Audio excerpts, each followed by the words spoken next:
Tentu kalau pertanyaan seperti itu, jawaban simpelnya ya tentu nggak mau kita rugi gitu. Cuma masalahnya adalah bahwa ketika kita berbicara tentang kemandirian pangan, kemandirian barang-barang konsumsi, itu tak akan pernah dicapai jika terus-menerus impor. Gitu. Misalnya, kita sudah tidak punya lagi produk dalam negeri, sepenuhnya bergantung pada impor. Sekarang mungkin murah, tapi suatu hari misalnya mahal, kita mau apa?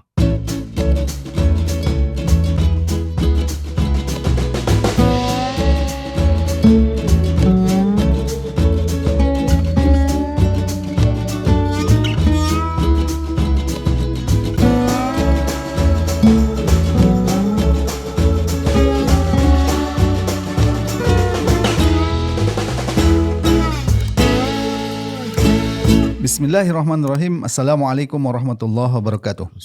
Pemirsa yang dirahmati Allah Subhanahu wa taala, kembali kita bertemu dalam program Focus to the Point. Kali ini kita akan membahas salah satu perusahaan tekstil terbesar di Indonesia, Sritex, dinyatakan pilot. Ada yang mengatakan ini berawal dari serbuan produk Cina. Sampai sejauh mana negara memperhatikan dan mengembangkan industri dalam negeri. Untuk itu kita akan membicarakan ini dengan Ustadz Ismail Yusanto. Assalamualaikum Ustadz. Waalaikumsalam. Diduga Sritex ini dinyatakan pilot akibat serbuan produk Cina. Iya. Bagaimana Ustadz Ismail melihat ini? Iya, saya kira Sritex ini adalah korban kesekian kalinya. Sebelum Sritex sudah lebih dulu sejumlah pabrik tekstil itu bertumbangan. Di Majalaya dan sekitarnya itu kita bisa lihat apa yang kita bisa katakan sebagai korban dari importasi yang ugal-ugalan gitu. Jadi ini juga sekaligus menunjukkan kepada kita bagaimana negara kita ini hari itu begitu rupa dikendalikan oleh para pedagang, gitu. Bukan industriawan. Apa bedanya? Beda yang paling dasar, para pedagang dia orientasinya profit dan cara ngambil untung yang paling cepat, paling sederhana adalah ambil barang dari luar negeri, jual di dalam negeri. Dan ini hari kita tahu bahwa ada banyak sekali produk yang dari segi keunikannya unik, dari segi kualitasnya mungkin juga berkualitas, tapi yang pasti murah di Cina. Dan itu yang kemudian diimport masuk ke Indonesia, kemudian dijual. Dan Indonesia kita tahu adalah pasar yang luar biasa. Penduduknya hampir 300 juta, daya belinya tidak terlalu tinggi, tetapi untuk barang-barang yang relatif murah itu masih bisa diabsorb. Karena itulah maka kita bisa melihat sekarang ini, itu bukan hanya tekstil, tapi juga alas kaki, baju dan sebagainya itu banjir. Bahkan juga mebler itu semua produk dari Cina.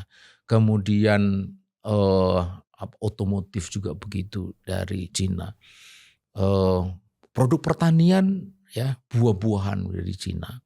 Sampai bawang merah, bawang putih itu juga dari Cina gitu. Kenapa bisa begitu? Itu tadi karena negara telah memberikan kebebasan atau izin kepada para importer itu. Nah, satu hari saya tidak sebutkan, ada mantan menteri koperasi pada waktu itu cerita kepada saya gitu. Kepada saya dia bilang bahwa saya sebagai menteri itu tidak kaya. Kenapa saya tidak korupsi? Kalau saya mau korupsi saya mungkin juga kaya raya. Dari cerita pada suatu hari didatangi oleh Seven Sister. Itu 7 perusahaan yang selama ini menguasai sembako di negeri ini. Ya, minta izin impor. Sejumlah komoditas ditolak oleh dia. Kenapa? Karena pada waktu itu dia ingin melindungi produk dalam negeri. Ini menteri luar biasa ini. Sangat berpihak kepada pada wong cilik, pada pedagang kecil gitu, koperasi. Lalu tak berhenti di situ, dia berusaha membujuk dan siap memberikan uang kompensasi suap lah begitu. Yang nilainya pada waktu itu dia sebutkan itu 500 miliar. Pada waktu itu. Kalau sekarang itu mestinya kali 10. Jadi kira-kira 5 triliun.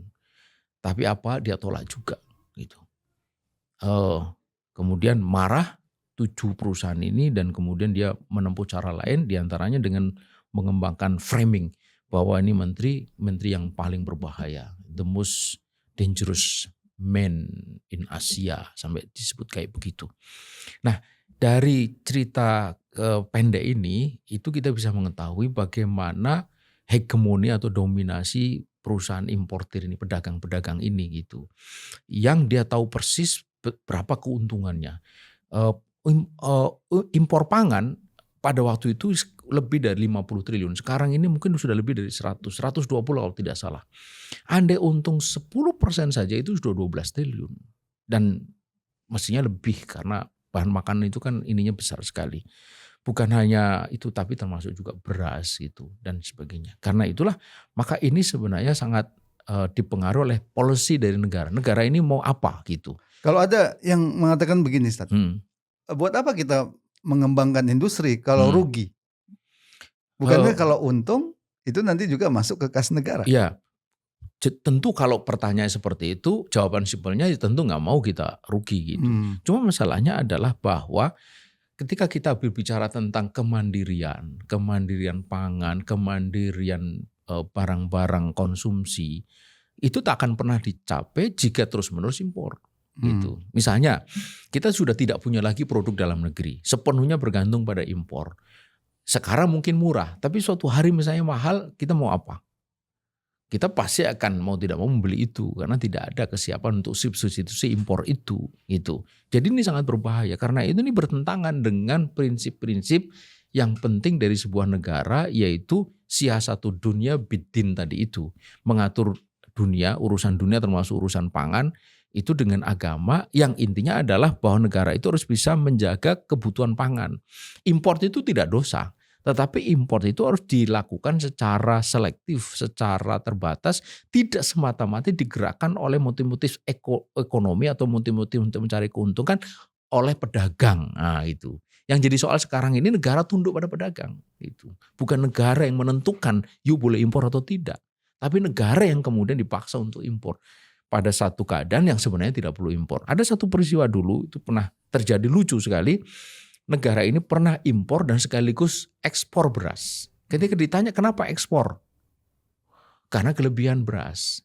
Tapi kenapa impor? Karena kekurangan beras. Jadi yang benar mana? Ekspor atau impor? Itu semua digerakkan oleh apa? Oleh motif mencari rente. Nah ini pejabatnya juga karena tadi Menteri menjelaskan itu. Dari sini kita bisa duga yang memberikan izin impor itu pasti dapat sesuatu. Nah, jadi ini kolaborasi antara, ini KKN jadinya, antara pedagang dan birokrat. Birokrat mendapatkan rente dari izin yang dia berikan, ini mendapatkan keuntungan. Yang jadi korban siapa? Rakyat. Ada yang mengatakan untuk mengembangkan industri itu kan butuh dana yang besar. Ya. Sementara melihat dari prioritasnya itu agak sulit ditempuh saat sekarang ini. Yeah. Kemudian berpikir ya lebih baik dana ini digunakan untuk yang lain. Bagaimana kalau ada pandangan seperti itu? Ya, itu sama dengan pertanyaan kenapa sekarang kenapa kita terus-menerus impor dari Cina? Coba bayangkan bagaimana Cina bisa ekspor kepada kita. Pasti mereka berpikir industri kan gitu. Karena berpikir industri itu akhirnya lama-kelamaan yang semula mungkin mahal, yang semula tidak efisien menjadi efisien. Dan efisiensi bisa dicapai. Kalau mereka bisa, kenapa orang lain tidak bisa? Bahkan sekarang perusahaan-perusahaan otomotif Jepang itu blingsatan melihat betapa mobil-mobil yang dari Cina itu bisa ditawarkan dengan sangat murah gitu. Padahal fitur-fiturnya itu fitur-fitur yang sangat sophisticated gitu. Nah itu kan menunjukkan bahwa visi industrialisasi itu penting sekali. Sebab tanpa itu negara besar itu bisa menjadi makanan dari negara-negara yang lain. Hanya sebagai konsumen saja, pasar gitu. Dan negara yang menjadi pasar itu tidak akan pernah bisa mandiri. Dia akan terus menjadi objek mainan secara ekonomi dan kemudian mungkin berujung secara politik. Sekarang begini, kalau misalnya kita butuh makanan, lalu kita impor dan yang mau kita tuju untuk impor itu nggak mau. Apa yang terjadi? Oh bisa kekurangan pangan. Nah kemudian mereka bisa mendikte toh. Saya mau ekspor beras ke negara Anda, tapi pejabat ini jangan lagi berkuasa di segala macam. Itu berbahaya sekali. Karena itulah maka penting negara itu harus betul-betul firm di dalam mengatur kehidupan masyarakatnya itu dengan aturan-aturan yang jelas dan berpihak kepada kepentingan rakyatnya, bukan kepada kepentingan pedagang-pedagang yang semata mencari keuntungan. Ada kesan kalau industri dikembangkan Ya. oleh negara itu industri yang asal-asalan, tidak akan Ya. bisa bersaing dengan luar negeri. Ada kesan Ya. seperti itu. Bagaimana Ustadz Ismail melihat ini? Nah, ini juga pikiran yang selalu disemburkan oleh mereka-mereka yang memang tidak menginginkan negara ini punya industri yang kuat itu. BUMN yang kuat. Kita ambil contoh misalnya BUMN penerbangan. Singapore Airlines itu BUMN dia, milik negara. Bahkan dia tidak punya rute domestik. Itu. Begitu terbang itu langsung rute internasional. Tapi lihatlah, dia bisa bersaing. Bahkan sekarang dia menjadi maskapai nomor 1 dunia. Semua orang kalau terbang pingin Singapore Airlines gitu. Itu menunjukkan bahwa ini soal manajemen, soal kepemimpinan manajemen dan orientasi yang benar di dalam pengelolaan ekonomi dan perusahaan negara.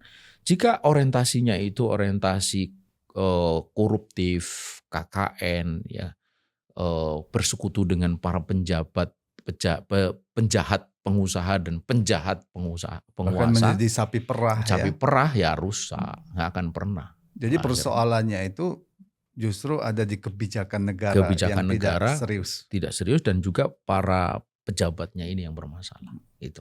Terima kasih Ustadz Ismail. Pemirsa, demikian tadi pembahasan kita tentang bangkrutnya salah satu pabrik tekstil terbesar. Ini menunjukkan lemahnya negara untuk melindungi dan mengembangkan industri dalam negeri. Negara lebih diatur dan dikendalikan oleh pedagang yang hanya memikirkan untung, tidak berpikir jangka panjang untuk mengembangkan industri kita yang kuat sehingga kita menjadi negara yang independen dan tidak gampang untuk kemudian didikte oleh negara yang lain. Semoga bermanfaat. Assalamualaikum warahmatullahi wabarakatuh. Waalaikumsalam warahmatullahi wabarakatuh.